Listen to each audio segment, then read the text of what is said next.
Well, good evening, everybody, and happy New Year's Eve. Today, we have a segment on astronomy, talking all space for 2026, starting here with your 2026 meteor shower calendar.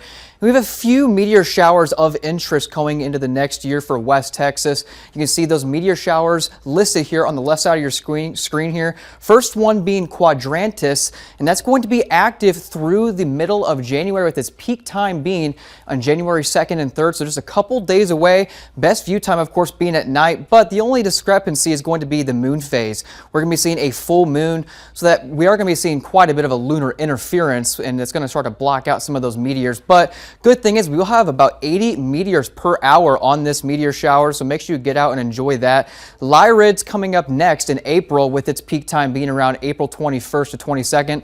Also, best view time going to be at night, but a much more favorable moon phase. It's going to be a waning crescent, and we're also going to see a little bit less meteors per hour, with 18 meteors per hour, so a little bit less compared to the Quadrantis. But overall, better moon phase, so also going to be a good meteor shower to get to. But the last two are really going to be the ones of interest, and that's going to be Perseids and also Geminids. And again, those are going to be available on July and into August for Perseids, also available at night. But look at that, we're going to be having a new moon phase on that, so no lunar interference, and also seeing 100 meteors per hour possible for that meteor shower. That's looking like one of the best. But also the last one, Geminids, that's also going to be available to see, or the active date I should say, is going to be in December, with that peak date being around December 13th to 14th. And again, the moon phase not going to be as bad, looking at a waxing crescent with 150 meteors per hour, so a very nice meteor shower to also get to.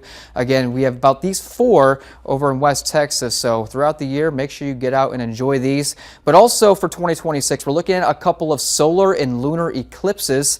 The first one we're going to look at is the solar eclipses, and if you aren't aware, or if you forget what a solar eclipse is, that's when the moon passes between the Earth and the sun.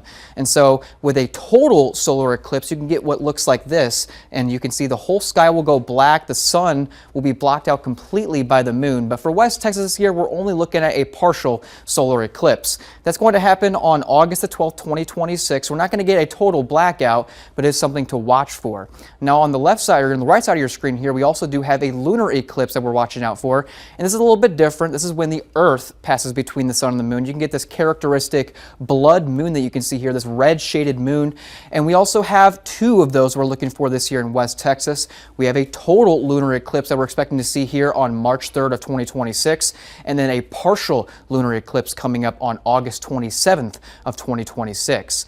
Now, the last segment we're going to look at, still talking moons, but talking your full moons throughout 2026. We have a couple characteristic moons, the first one being the wolf moon, and that is just really your January moon. And the difference with this is sometimes it can get a little bit of a yellow hue to it, also a little brighter, a little bit bigger. And then our next moon we're looking for is a blue moon. Very, very rare, but the only really difference with these is that it's going to be a second full moon within a 1-month period. So that's really the only difference. The appearance is going to be exactly the same as a regular full moon. Now, next up, micro full moon. That's going to be on June 29th of this year. And usually these moons are slightly smaller, a little bit dimmer. And again, this is when the moon is furthest away from its Earth, or from Earth in its elliptical orbit. Now, super full moon is what we're also watching for this year on December 23rd. And that's going to be a much larger appearance, also a lot brighter, because that's when the moon is closest to Earth. So very nice look here on what full moons we can expect this year. And that is your breakdown for the 2026 astronomy segment with me, meteorologist Ethan Yost.